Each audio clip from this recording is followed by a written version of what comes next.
Dans Top Sortie, une fête familiale et qui attire des milliers et des milliers de personnes. Je veux parler de Biot et des Templiers. Ça se passe du 4 au 6 avril prochain. C'est donc la semaine prochaine, du vendredi au dimanche. On va en parler avec Christine Pellissier-Tabusso.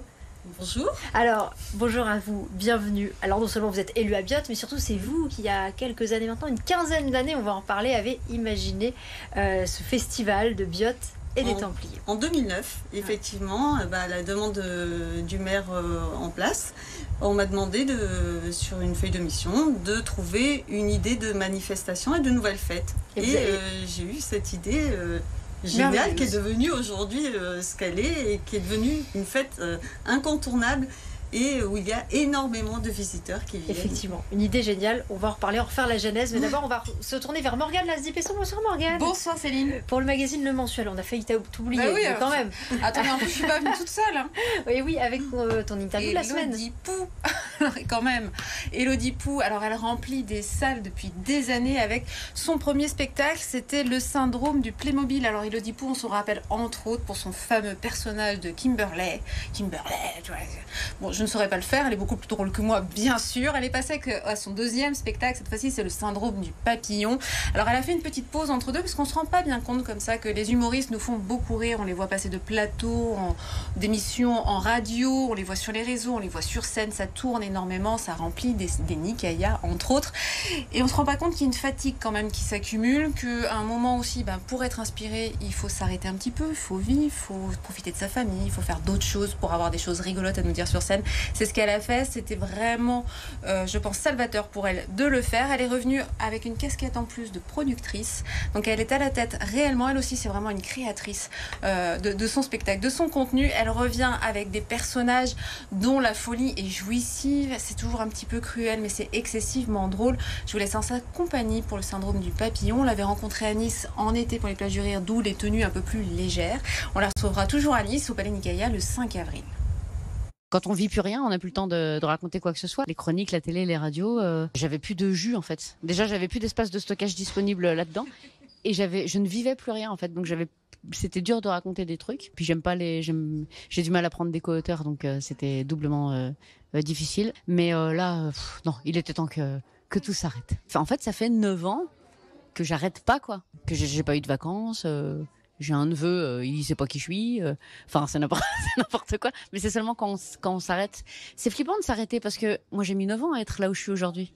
Alors, on se dit, si j'arrête, les gens, ils oublient. Les gens, ils ont plus envie. Les gens, ils passent à quelqu'un d'autre, qui est plus drôle, plus jeune, plus belle et plus mince. En fait, non, les gens m'ont prouvé qu'ils attendent et ils sont avec moi et c'est cool. Quand ton médecin te dit que t'as un truc dont t'as jamais entendu parler, c'est pas bon signe, hein.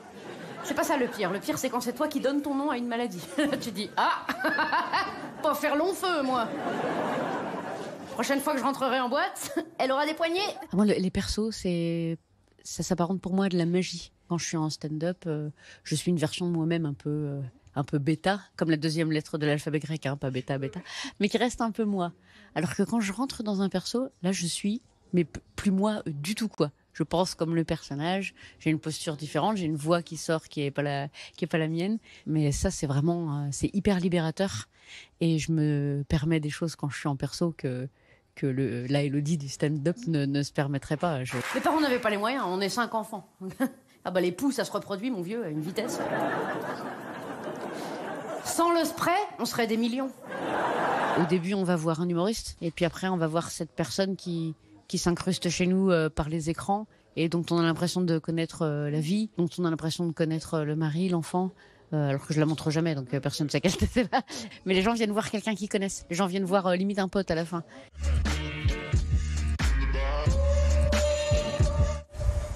Élodie Pou le 5 avril au Palais Nikaya à Nice. Et puis dans quelques jours, si on va se projeter le week-end suivant, du 4 au 6 avril, nous irons du côté de Biot pour Biot et les Templiers. Alors c'est vrai que c'est bien connu maintenant des Azuréens.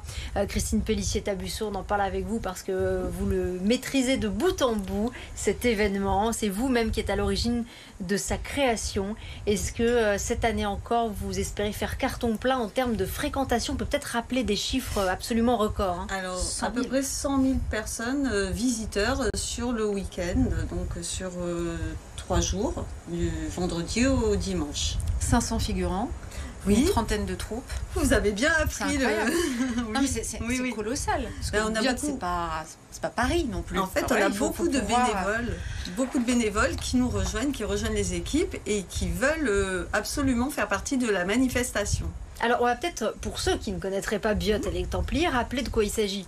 Alors, il s'agit tout d'abord d'une fête, d'une manifestation historique, médiévale, qui est aujourd'hui labellisée Plus belle fête de France, qui reprend en fait l'histoire de notre patrimoine de notre village, c'est-à-dire Biot, qui a été en 1209, le 27 mars exactement, donné aux Templiers par le comte Alphonse II de Provence.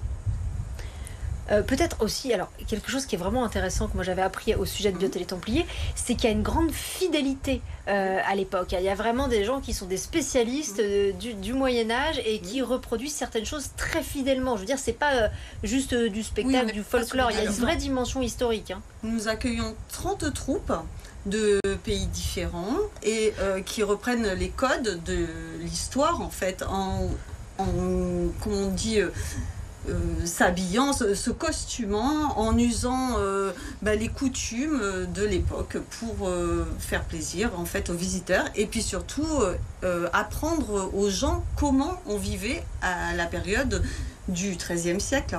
Ça, c'est colossal, c'est impressionnant, c'est magnifique, mais c'est pédagogique aussi. Il y a des conférences. Oui. Donc en fait, il y a plusieurs portes d'entrée pour venir voir tout ce qui se passe dans le village. C'est-à-dire qu'on a des reconstitutions, on va avoir des spectacles équestres, on a un mapping de 27 000 mètres carrés. D'ailleurs, si c'est je dis le pas de plus bêtises. grand d'Europe aujourd'hui. Et on a des conférences sérieuses. Oui. Aussi. Comme on va accueillir entre autres Simonetta Serini, qui est en fait une conférencière italienne qui a fait la Sorbonne à Paris avec Alain de Murger, qui est un des historiens très férus du milieu des médiévistes.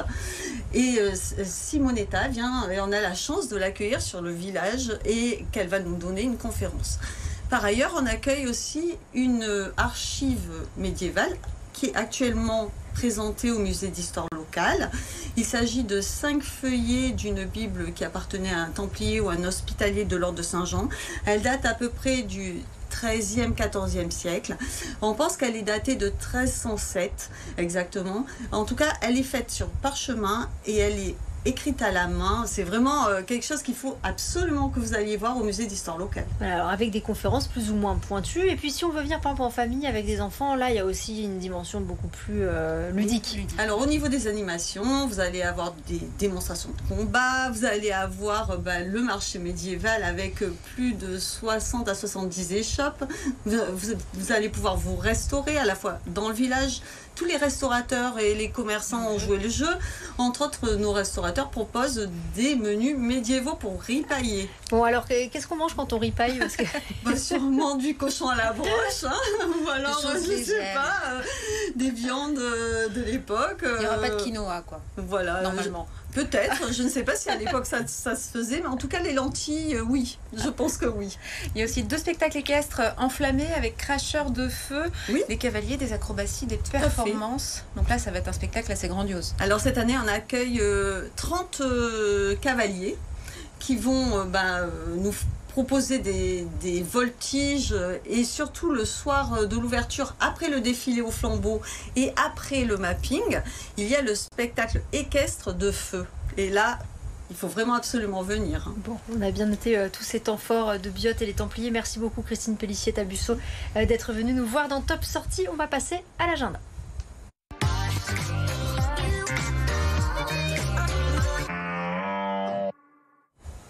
On débute avec du cinéma. Natacha, presque hôtesse de l'air au cinéma. Le 2 avril, Camille Lou s'empare cette fois-ci d'un personnage de BD qui s'appelle Natacha, qui elle était hôtesse de l'air. Cette fois-ci, on va voir autre chose. On va la voir devenir hôtesse de l'air. C'est très jouissif, sincèrement. C'est un film de Noémie Salio. Ça a l'humour de l'Astérix d'Alain Chabat. Je ne vous en dis pas plus. On poursuit que le Jardin des Nanas ce week-end à Fayence, au Grand Jardin. C'est un univers consacré aux femmes particulièrement. Les hommes peuvent venir aussi. Il y a un coin resto. C'est consacré à la la beauté, au bien-être, à la relaxation. Il y a des ateliers, des stands de vente, des conseils, etc.